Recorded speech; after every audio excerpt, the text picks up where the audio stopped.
Thank you so much, Nicoria. Hello, everybody. Good afternoon and happy Wednesday. Hello, everyone. Lovely afternoon to all of you. My name is Leibella Ralston. On behalf of Faber-Castell USA, I would like to thank all of you for being here and joining us today. I am broadcasting live from New Caney, Texas. So, hello, everybody. Howdy, y'all.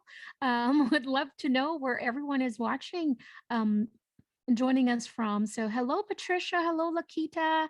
Hi, Kelly. Hello, Amina. Hello, everyone. Hi, Belle from Wisconsin. It's going a little too fast.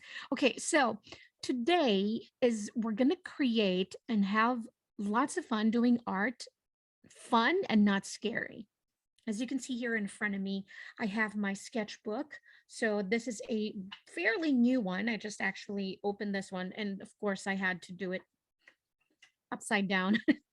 That's sometimes my problem. I'm like, oops, other way around. But I wanted to kind of like practice before I hop in here and start with you because the way I do the classes, it's like months, in advance. So sometimes I'm like, how did I do that again? So sometimes even myself, I have to kind of like slow down and just make sure that I teach it the way simplest and the most relatable, where everybody can understand it and it will be easy to really um, understand and to apply it in real life.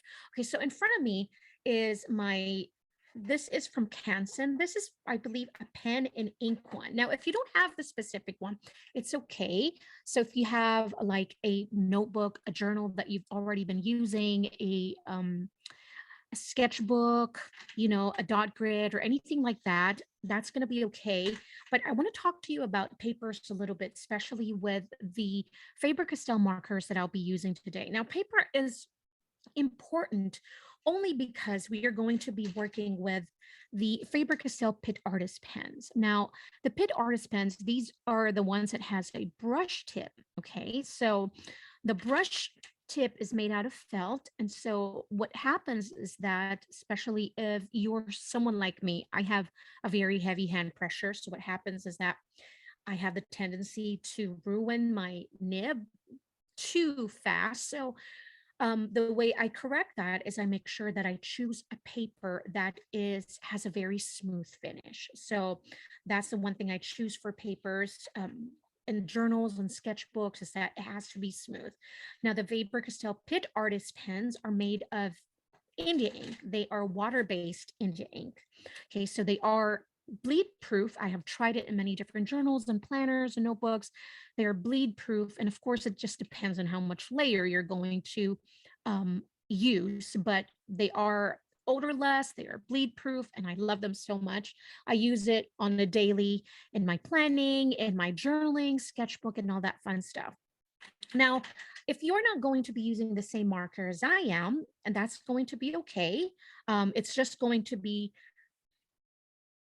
different because yours is a water base, but pretty much this is water base also, but it's an India ink. Now, yours might bleed because the dye ink, the water based dye inks have the tendency to be absorbed in the paper a little um, quickly, quicker than the Pitt Artist pens.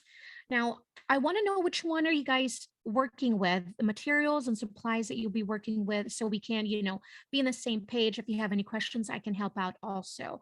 Mabel, it's okay, you're not late. We're just getting started. So we do have a handout that I have prepared for you guys. If you want to do the usual trick that we do, use your graphite pencil, put it on the back of that handout, and then you can start um, tracing it. But this is fairly simple. I promise you, this is so easy that you're gonna leave the class feeling like I was so scared to use my markers before. Now I'm more confident to use them. Okay, so like what I said, sketchbook depends on what you're using. I think this is a 9 by 12. Could be, let me see. Nope, sorry, 7 by 10. So it's not too big, it's not too small. I think it's a perfect size. Now, you can also use some Bristol Smooth. I have those also from Michael's. This one is for illustration, some ink also. It's called the Bristol Vellum. But I feel like the Vellum has a bit more tooth than the Bristol Smooth. If you're going to use some markers, I suggest that you get this one, which is the Bristol Smooth. It has a much smoother surface for your marker so you don't ruin the nibs too fast. Yeah, the Bristol vellum has a bit more tooth or more surface on top of that paper. I like it. I like the Bristol vellum when I'm working with colored pencils, um, pastels, and all that. So, all right, but this time this is pen and ink. It works well. I love it. That's going to be okay. All right, so I'm going to see some of the questions. The Canson mixed media paper, that's going to be okay. Yes, that's fine. I have the Pitt Artist Pens. Yay! Yay. Okay, so Zig Scroll and Brush, watercolor paper, and cardstock. Okay, so that's going to be a different one. Someone's using a Winsor & Newton Pro Marker watercolor markers. Those are great too. Pitt Artist Pens here and a mixed media pad. Perfect. All right. So how I want to start this class is that I want you to get familiar with the tools. I think that's the most important thing is that what happens is that we get a brand new marker, right? I know we're all guilty of this. We go walk the aisle of Michael's and we look at a new pen. I'm like, I need that pen. I'm the same way. I'm the same way. I'm like, I see a new pen. I'm like, I gotta have it. But I really want you to get familiar with the tool that you're using. So for example, now we're using the Pitt Artist Pens. Like what I've mentioned, this is a brush nib. What do I mean when it's a brush pen? Now, there's a water brush, the ones that you use for your watercolor. Those are brush pens. Those are round brushes, what we call them. Now, these are brush nib or brush pen markers. It's going to work similarly the same. Of course, they're not because the other one uses synthetic hair. Some brushes have real hair. This one is a felt nib. But what I'm saying is that they're going to work similar in a way is that it's going to depend on the pressure that you use when you use your brush pen. Now, I want you to just write some simple lines, okay? Vertical, horizontal, on a very light pressure, okay? So we'll start with lines. We'll start with some exercises in here. Okay, and let's draw an oval as well. And a very light pressure also, just concentrating and using just the tip of your marker. So I'm going to use the tip and apply really light pressure. It doesn't have to be a perfect oval. Just keep writing. Now I'll go back with diagonal lines. Now apply a little bit of pressure in here. When you go down, just apply a little bit more. Okay. Now this time I'd like for you to do another vertical line, but notice how I switched from holding my pen like this. I'm going to have my hand or my wrist settle on my desk. And the way I hold my pen is this way. I have 3 of my fingers. Now we all hold it differently. You may be holding it this way. Some hold it this way. Others even hold it this way. Now, this is my way, 3 fingers. And the way my pen is resting over here in this almost like a cave in between my pointer and my thumb, right? So the control in my hand is this 3 finger. My wrist is going to be stable on my desk, okay? So if you have to move your notebook around, if you have your spiral in here, move it so you don't have that spiral on that right side. If you're a lefty, then you have to move the canvas to your notebook, do that as well. So now this time, I want you to, again, concentrate on the position of our marker or a pen. We're going to use the belly or the body of our brush pen. And I want you to apply some pressure. Make sure that you have control and just go down and just apply some pressure. Right back. Notice how much difference from that thin stroke and how thick this stroke just by moving the position of our pen. If I am going to do this, I'm going to show you. I will try and create the thick stroke, but I am not going to move the position of my pen.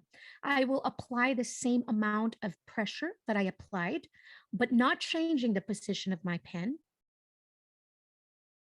This is what I'm going to get. See, I applied the same amount of pressure, heavy pressure, but I didn't change the way I held and positioned my marker. Now I'm going to repeat it, and I'm going to, again, making sure that my pen is relatively 45-degree angled, okay? And this is how thick I can get. So simple things like this, I think it's important, especially if you're going to use a lot of markers, going to handle a lot of markers, even in the round brush for watercolors and paintings like that. I think it's important to understand just by simply changing the way you angle your pen is going to change the stroke that you're creating. Okay, here we go. So second, now that we've learned about the pressure, about the pen handling, about our hand position, third one is I would like for you to take a different approach in what we're going to do next.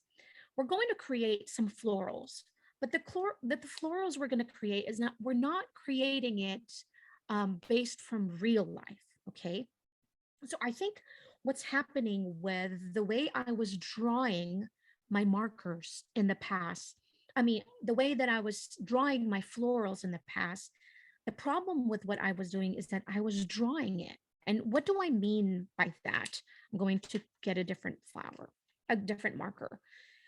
When I say I was drawing my florals in the past, is I would sketch it like this, getting the outline, and then I'm going to fill it in. Now, again, there is nothing wrong with this style because I do this style still.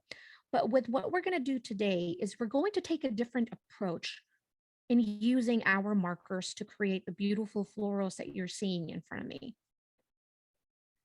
I would like to use a more painterly approach in the way we're going to draw our flowers.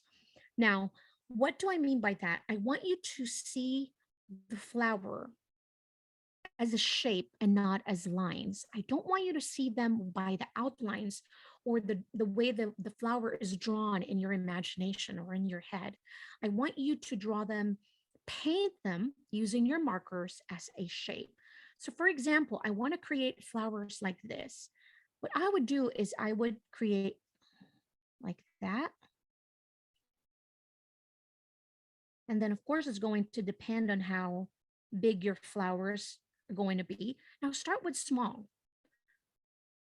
Now we have the petals.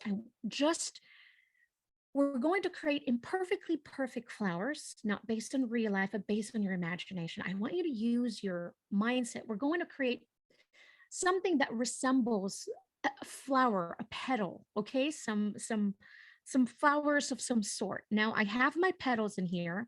I'm just going to use a deeper color. This is the Sanguine 188. And I'm going to create the stamen of the flower. And I'm going to do that by just using strokes. What do I mean by strokes? I created the petals. Now I'm going to add some dots, almost like a pointillism, right? So I'm just going to add that. And the way the Pitt artist pen work is that they're fairly translucent. And this is why I love the India ink so much, is that because I don't need a whole lot of colors, I'm going to use the same coral color, okay? It's almost like you can almost use it like a watercolor because the first time you apply your marker in the paper, it's going to create a almost semi-translucent. It's not, but it is. What I mean by that is that if I apply a second coat, if this is a paint, a second coat of a layer of an ink, I'm going to add value or I'm going to deeper that color. And so by using the same color, I don't need another color to change this. Look at this, using the same color, I'm changing the value of the color of the coral. So I'm creating a much deeper value in here, but using the same coral color that I used earlier. And then that's just a second layer. If I want to deepen that even more, I can come back in and I want to add a little bit more. And the more you add to it, the deeper the value that color is going to be. All right, so now let's try this exercise here because we want to do that. Now, this time I want to start with a stem. The stem helps me with the direction of my flower, where it's going to face, if it's going to bend face to the left, a little bit to the right, or maybe it's just right in front of me, right? So the stem is what guides me. I'm going to start with one, and then almost like a broken lines or a V, or think of it this way. So I want my flower, one facing to the left, the others facing to the right, and maybe just a little bit more here, one over here, and just one more to the left. Okay. Now I'm going to use a different color just so we can have another one. Remember when we created the stamen of the middle of that flower? That's what we want to do to create this one big shape. Now you want to start with on the top, and we're going to use pointillism or just dots to fill in or to create the shape, almost like what you see in a lavender, right? This is how we did the lavender when we created it using some oil pastels. And the key to this is make sure that you separate your dots. It's going to be hard, but make sure that there's a little bit of that negative space or that white space. So don't do them too tight in the very beginning, because we're going to come back in again, add another layer to deepen some of that color or to change some of the value. So in the beginning or for our first layer, I'm just going to make sure that they're all separated, just like that. Now, next one. Again, I love doing that with my stem because it just helps me with my composition. Like that. A smaller one here. And then here. My pressure is maybe light to medium, almost. The reason why I want you to be careful with your pressure is that we don't want to ruin the nib, right away, because when you keep adding some heavy pressure using the nib of your pen, you're lessening the life of it. Is that even a term? But almost that. Okay, so I want to come back in using the same color. By the way, this is the green gold 268. So I'm just going to come back in and then add more dots.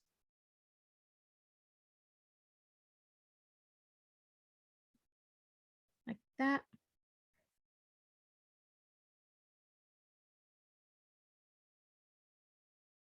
Play around with the pressure. Maybe you want to create a much thinner or much smaller dots, then ease up on your pressure to do that.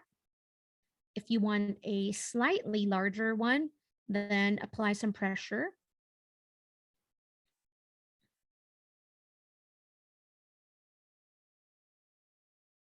Nice, like that.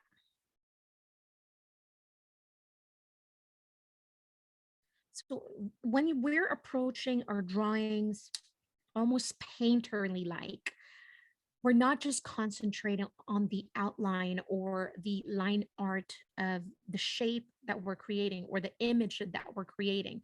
We want to paint it as a shape, or almost like by doing simple strokes to complete that shape or that image in our head. So that's it. I mean, you can add some leaves in there. And again, play around with your pressure, use the tip of your marker. to create just some small ones, some delicate ones. To create those delicate strokes, you have to really play around with the pressure and really use the tip of your marker by using some very light pressure. All right. Okay, here we go. Are we ready? Are you guys ready, or should we create a little bit more?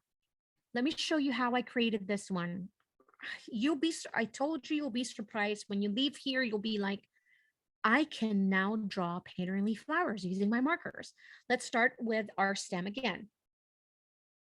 Okay, I'm just gonna do one here and then the other to the next. So we'll just create 3 flowers in here. Now, this is another exercise that I want you to practice when you're using your markers. The way we all draw or paint, we're all different. Now, something that might be the most comfortable to me is uncomfortable for you.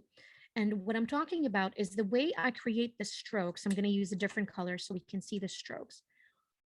Pulling the pen towards me, towards my body, is much easier than having to go away from my body. So what feels natural to me is when I pull the pen towards me. So I'm going to apply a little bit of pressure to create a much thicker stroke, and just like that. Right? So if you feel like this way is much more comfortable for you, writing or drawing or painting away from you, please feel free to do that. So whichever feels more natural. So play around with that and say, oh, you know what? I think writing towards me feels more natural. I find it much easier to control my pressure doing that way. Or writing away from me feels more natural, right? So this time over here at the base, hold on, so you can see a little bit of that. See the way we did our stamen? So we're going to create just delicate part right here, the base of our flower, by just adding really, really, really delicate points or dots. Just like that. Over here again. And just like that. And play around with your leaves. Maybe you have some squiggly leaves, you know, not just one smooth one. Again, we're just playing around and not basing anything in real life, but also that's what nature is. Nature is very organic, you know? So there's different strokes, the way the colors are and all that. So play around with that. Okay, so we can do the rose next by using our markers also. So let me grab the colors that I use in here, the coral and the green gold. I'm gonna go to another page so we can practice that. Okay, I'm going to zoom out just a little bit. Thank you so much, Emma. Painterly, Amanda, is just a term for when we're painting, like what I said, like what I mentioned earlier, when we are painting, it's really not focused on the lines or the outlines. That's more of a drawing, more comic, more in that illustration. When we're painting, we paint, the masters are painting based on the shape of the image, you know, the values of the colors. So when we're creating these, it's easy to just assume that we're going to draw or sketch just the flowers and say, I want to draw, you know, the petals. So we're going to sketch first and then fill it in, instead of just trying to play around with the pressure.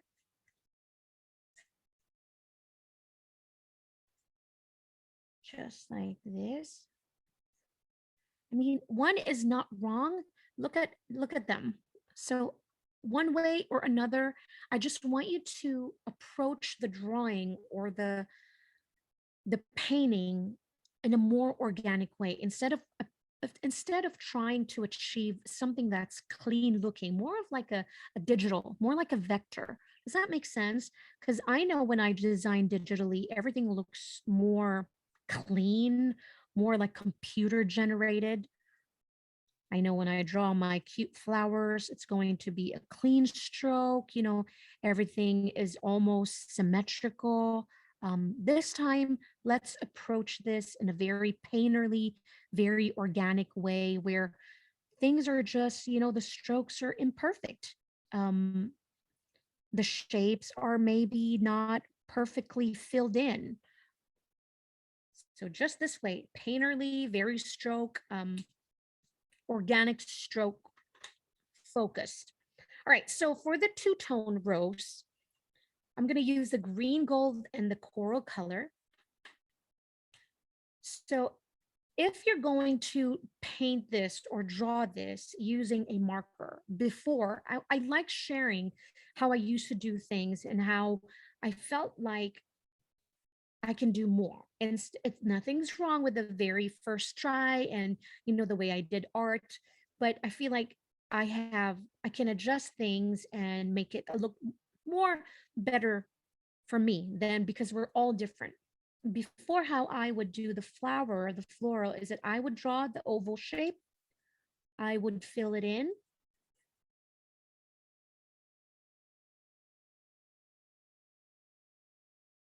All right.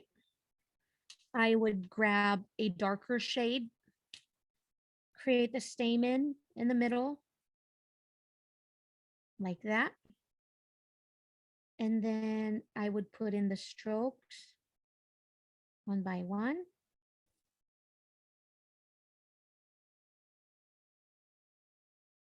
These strokes are going to appear like the petals, the separation. That's how I used to draw my roses. Thank you so much, Emma. You know what? My 13-year-old daughter made my nails. She did my nails. She's so sweet. All right, so now this is how I want you to approach the flowers. See the beginning. We're going to start with the beginning or the stamen of the flower. And remember how I created these strokes here, the petals to separate our petals? That is how we're going to compose the whole rose. We start with one stroke, just like that. And this is where you're going to really play around with the pressure that you're going to use to paint your flowers or to draw these flowers. So almost like broken ovals, like a letter C, like a belly of the letter D or a letter B. Notice how when I first started, I had to use the thin or the tip of my marker and then applied some pressure going down, bending that marker, pulling it and lifting it, and concentrate on the very tip again of that. Let me see if I can use this other camera so I can. So again, I'm gonna demo it right here. So tip of the marker, apply some pressure, bend that marker, don't be afraid, and then pull it slowly, lift, and then use the tip of your marker to create that. Does that make sense? Now, this is always the hard part for me, is knowing when to stop, because I can just keep adding those petals because it looks so lovely. So I'm just going to add here again.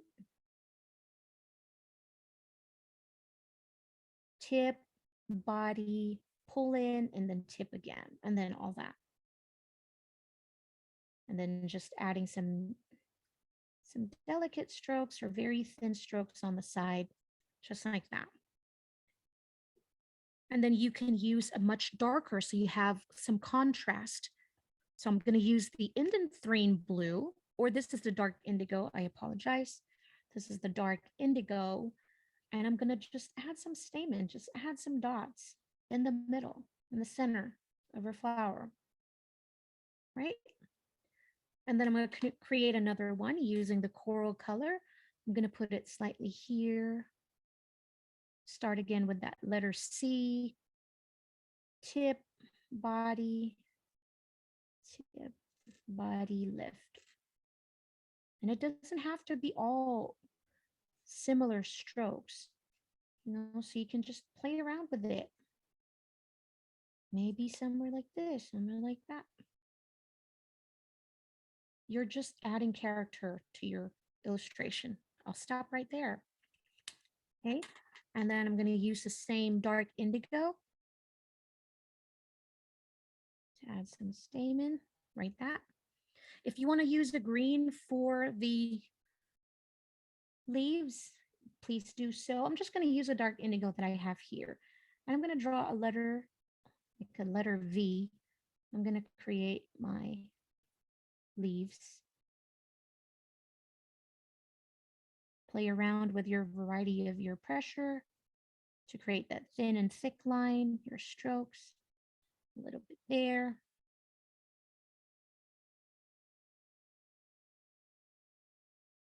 So don't try to make it perfect. Okay, don't try to make it perfect. Just really play around with that stroke. Let it be more organic. If some strokes are not connecting, that's fine. Just look at that. Ta-da! Isn't that so pretty? All right. So are we ready to do our project? I have to look at what I said in that. Suddenly, you just know, comma, it's time to start something new. Yes, spring and fall reminds us of that. You know, it just reminds me of it's okay to start again. It's okay to press that reset button. It's okay to begin again. There's beauty in that. All right. Okay, so Rebecca, we're gonna run out of time. This class is being recorded, so it should be uploaded in on Michael's YouTube channel after 24 to 48 hours, so you can watch that replay again, or else we will not be able to finish our project. I do apologize for that, camera. Okay, so I do have my pencil. Again, if you already traced the handout, or if you want to work on that same handout that you printed, that's okay. I'm going to start by doing a sketch of the quote first. I'm going to start in the middle or the center, and I am just going to write. Suddenly, you, and I'm going to write it in print, the word just know. Suddenly, you just know. Even the way I'm writing this time is not perfect. I can write in a much pretty brush calligraphy look, but for some reason, this type of writing just fits the more organic look of the florals that we're going to create. So suddenly you just know it's time to start.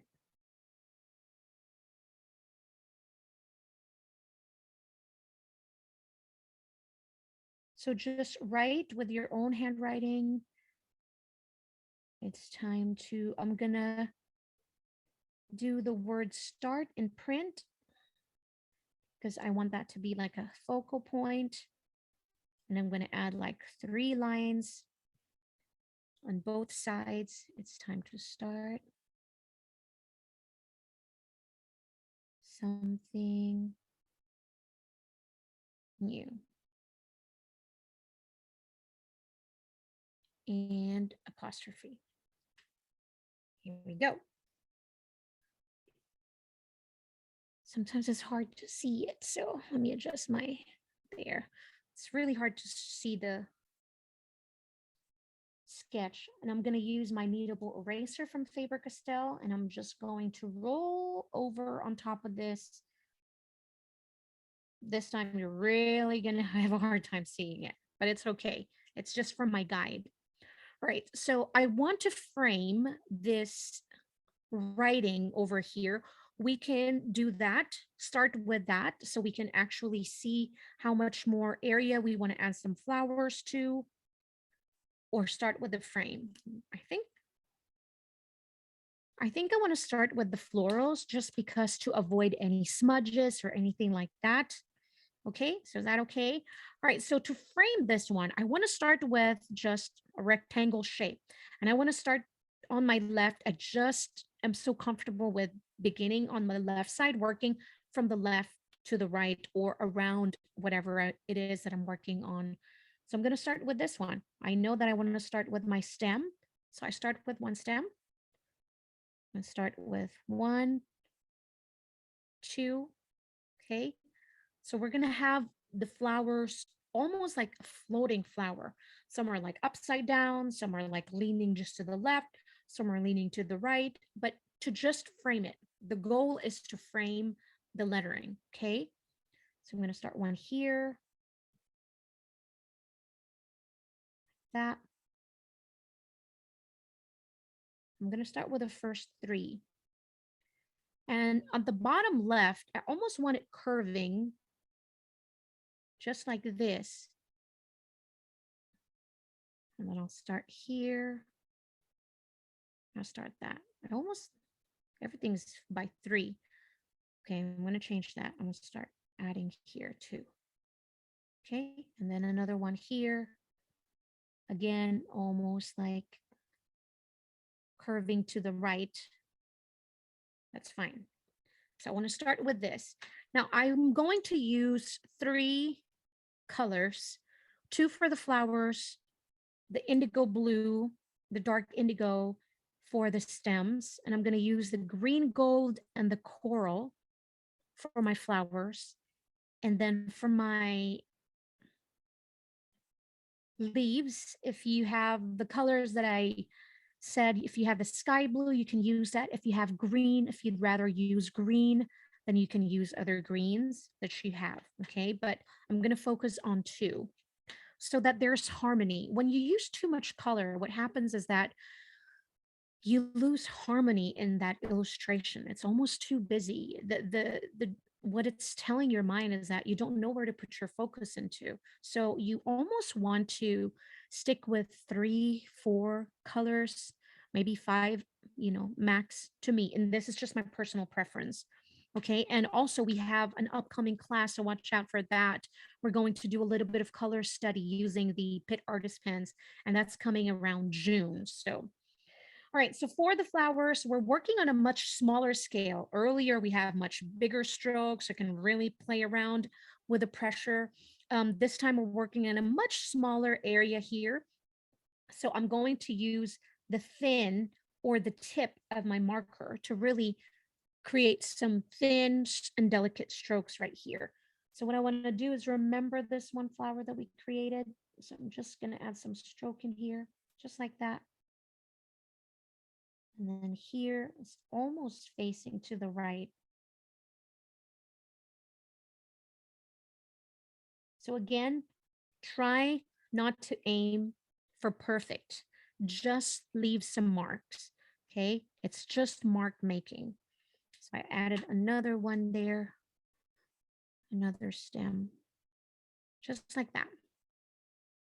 I'm gonna get my coral. The green one that I have here is the permanent green olive, the 167.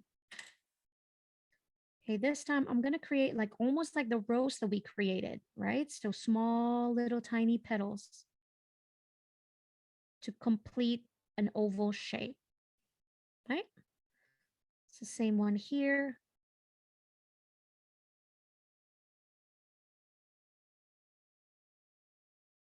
We are doing some mark making. Just like that. I'm going to switch again to my green gold. And this time I want to just add circles. No, to have a contrast, I'm going to do that dots. Okay, so I'm just going to add dots in here. And this time too. Just like that.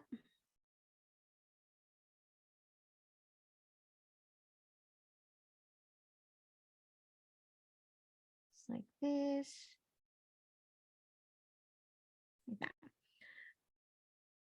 Now for the fourth one, Thank you so much, Lindsay. Thanks for joining in. Thank you. All right, so this one, I'm gonna draw just circles.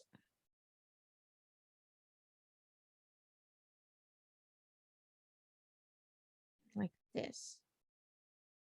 I almost started in the middle and then worked my way to complete a much larger oval shape, just like that. Okay. Now I'm going to come back in with my dark indigo and then start adding some details to the flower. Again, where the stem and that flower is connecting. Add a little bit of that. And then for my almost rose looking, I'm just adding some stamen on the middle part of that. Just like this. And then for the dots, I'm just going to add a little bit of that dark indigo at the bottom part of it. Just like that. And over here is going to be different. I'm going to create a filled in oval just in the middle. Just like that. Just a small dot.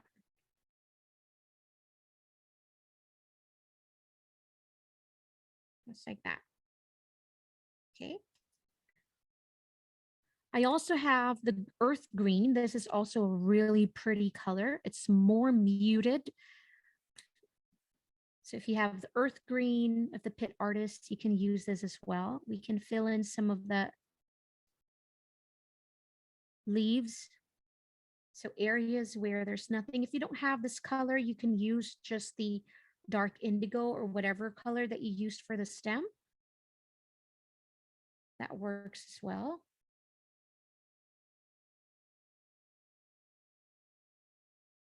Just like that. Look at the way I make my leaves. It's imperfect, but somehow it works. Somehow, oops. I always mess up the lids of my markers. Okay, so I'm going to start filling in. I'm going to work on top. So this time, my stem would go like this. I know I'm trying to avoid where my S is going to be.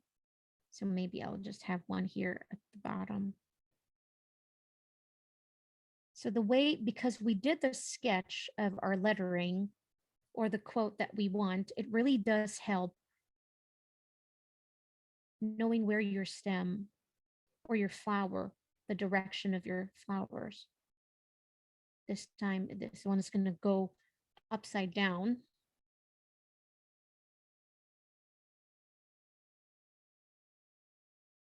So again, you can add more like what we did earlier. This one, I'm going to bend it, almost bending to the left. It's a little bit cranky. So I'll start with a coral here. And the same, I think I'm going to stick to these 4 different types of flowers in here. So I want to bring the circle, almost like a poppy, huh? Okay. And I'll go with the dots like this.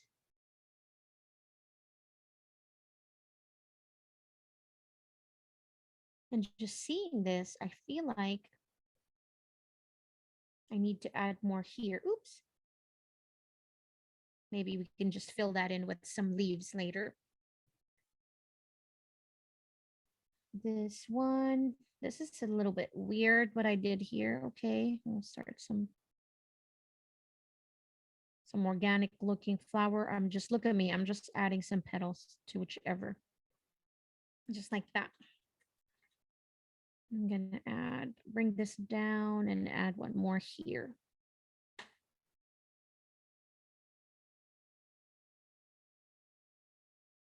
Just like that. For the circle, we're gonna create that strokes. mimicking the petal. The key here is to make sure that there's like a little bit of separation from the colors because you want to create like that natural highlight. So the space in between looks like a natural highlight in your drawing or your illustration. So make sure to keep spaces in between. And it's really hard, especially for this stroke right here. Um, some are like super filled in, some I have a little bit of natural highlights, but I just wanted to make sure that you're mindful of that because sometimes I'm not always. So here we go. I'm going to add some dots in here again. Like that. So if you want to create like a cherry blossom, this is how you're going to do it. Just add some a little bit of these small strokes. Create like a long stem, a branch almost, with tiny stems, and then fill it in with like small, tiny dots of pink or this coral color. Here you go. You have your cherry blossom tree. Just getting my dark indigo here and just adding details, just like that.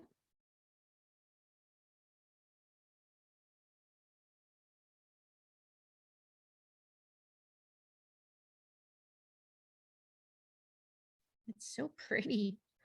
I mean, I don't even know what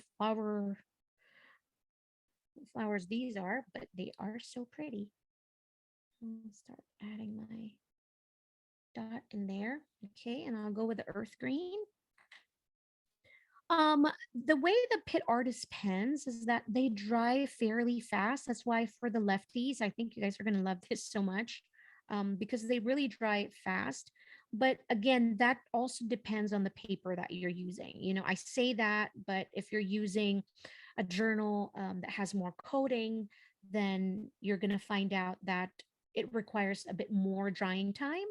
But to me, just a little bit of I think I could use a little bit more drying time if I really want to, because what happens is that if your ink sets on top of the paper a little longer, it will give you, there's some pros and cons for everything. So if I want to do a little bit of blending, I will use a paper that has a bit more coating because that means that my ink sets on top just a little bit longer. But if you want to do some illustration that you don't want to do a little bleed, if you don't want to do some blending, that you want to work on a paper that doesn't have lots of coating because you don't want to create some mud, right? So there's always a pros and cons for everything. It's so weird. Right now, I mean, you've seen it, I'm just working around starting with my stem. So I give it a little bit of time. So that's why working in batch, this is where working in batch really does help a lot because knowing that, okay, let me do the stem first, because I know if I um, go straight right away and do my flowers, so that there's going to be a little bit of that bleed between two colors. So just be mindful and also get to know your tools and get to know your paper, the supply and materials that you're using. Here we go. I think this is good.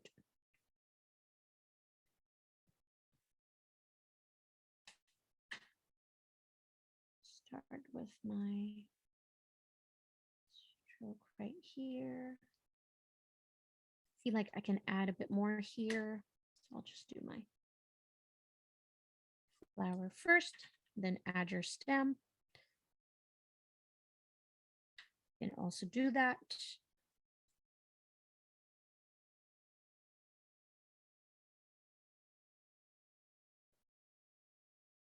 And also sometimes when you get a little bit of bleed through right there, bleed between two colors, feels more organic.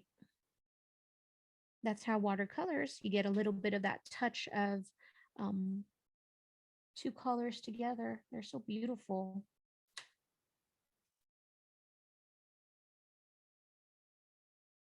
As long as you're not creating mud.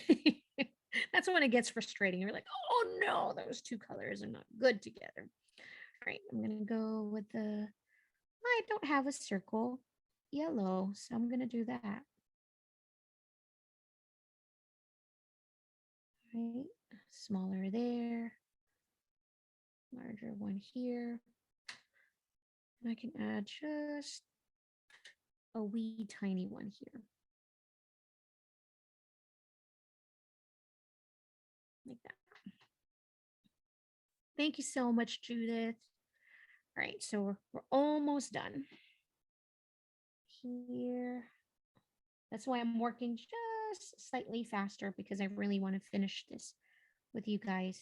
I don't like it when we run out of time and then I just leave. So hang with me for just a little bit more. Just like that.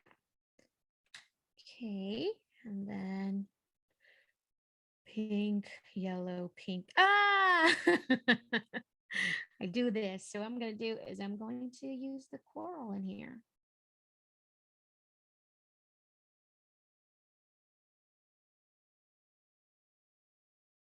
And if you have to move your paper like this, tilt it, move it upside down, do that, please. Don't feel like you have to be stationary. Move your notebook. I mean, some would say, some teachers would say, no, that's not healthy. You want to make sure you're training your hand, to go one direction. But I say, you know what, to do what feels the most comfortable and whatever is going to not get you frustrated with the art that you're creating, because art can sometimes be overwhelming as it is. And then if you're going to follow every single rule just because someone says that it's wrong, then that's when it gets a little frustrating. All right, then I'll do my sweet strokes here. This one is facing down. Almost there. And then I'm going to do this one. I don't have a pink that is like loose petals. So it's like,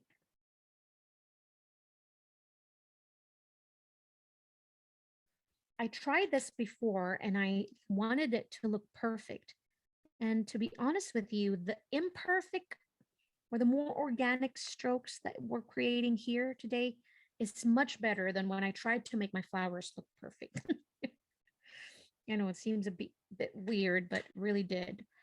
Okay, so I'm going to add, this is where filling in some of the areas are important because, you'll have some areas where there's a bit more space than what you want. So just add some leaves in there, some twigs and branches, some like that.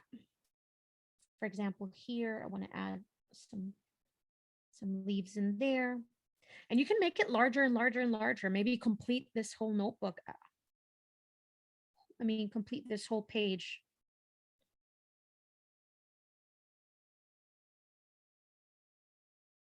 And then for a bit of embellishments, there's some few shapes that I really like using to do that.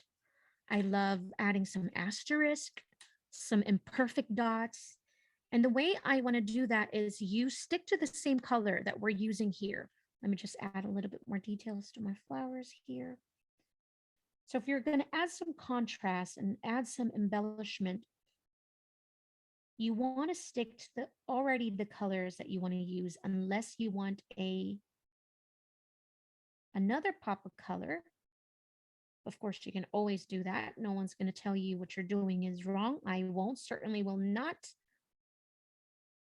You're always going to be the judge of what you're doing, and you should not judge yourself harshly. You should always be kind to yourself. And whatever you're doing, if you had fun, that's what matters the most. Always remember that. So I'm going to use this one just to fill this area in because I feel like it's not balanced.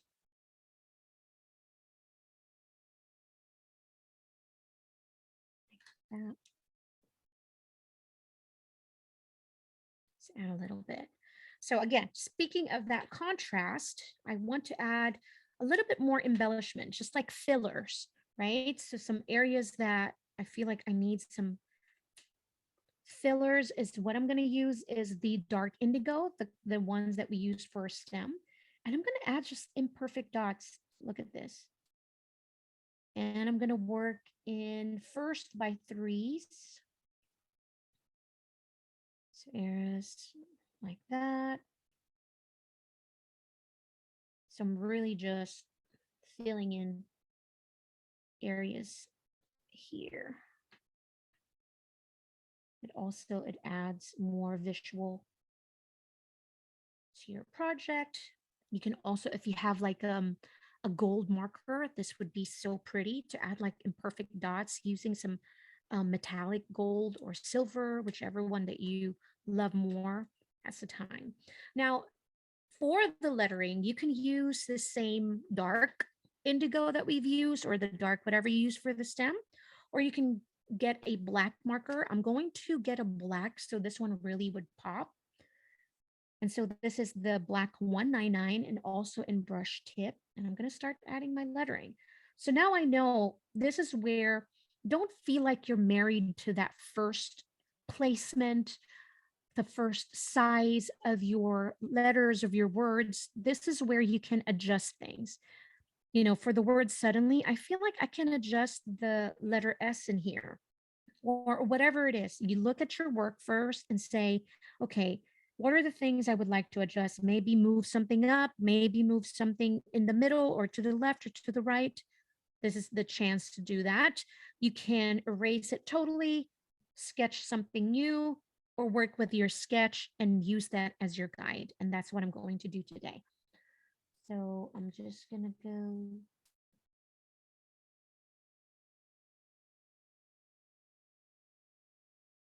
I apologize for the sudden quietness. Ironic, I'm writing the word suddenly. When I'm doing some lettering, I tend to really be quiet or any type of art, honestly. If I don't have you here with me, I would be super quiet and just be in the moment and truly enjoying myself with, with what I'm doing. And I think that's what's so beautiful about art and creating or crafting, whatever it is. If you're doing something creative, really does, keep you in that moment. Suddenly you just know. Oops.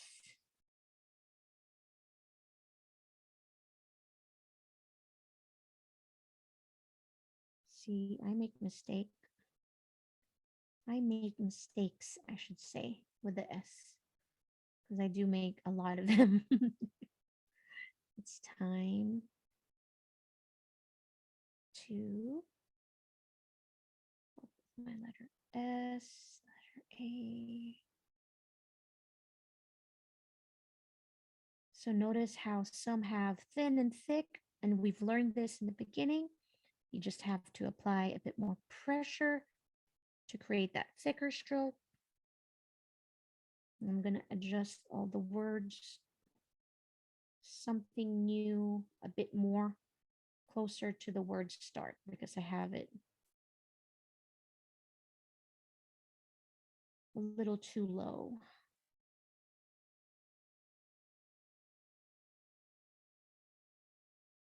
I'm going to start with that period. But that's it. That's what we created today. You can frame this, you can just keep it in your sketchbook in your journal, or if you want to recreate it, maybe play around with another medium, maybe use an acrylic plane, a watercolor. But everything that you've learned with me today, you can apply that with other mediums also, because in art, it's all about that pressure of your hands. So with practice, it's going to feel more natural. Really, at first, it's frustrating. I understand. I was there. I'm still there. If I don't practice, that pressure of my hand is a little frustrating at times. Especially, I have naturally heavy hands, so I have to practice to go on really light. But it just really helps me to be in the moment, to be more mindful, and to be present, And so, again, do not judge yourself too harshly when you're creating. It is that process that matters the most. I want to thank everybody for joining in this afternoon. You make it so much more fun when you guys are here with us. Thank you all so much. In behalf of Faber-Castell USA, my name is Leigh Ralston. I really appreciate all of you for joining in today. Make sure to follow us on social media. Make sure to use hashtag Make It With Michaelis if you created anything along with us today. And also, I'd like to invite everyone on May 3rd, Wednesday, same time, 5 o'clock Central Standard. We're going to be doing a totally different type of art. Look at that. We're going to create a kawaii taco. So it's going to be super cute. It's definitely different than botanical, but that's how I like to do it with my classes. I like to play around and really do many different types of art, push myself, and by doing that, you push yourself by doing other type of illustration as well. So I hope you enjoyed this one, everybody. Thank you all so much for joining in. Have a lovely evening. God bless you all, and I'll see you next time. Bye, everyone.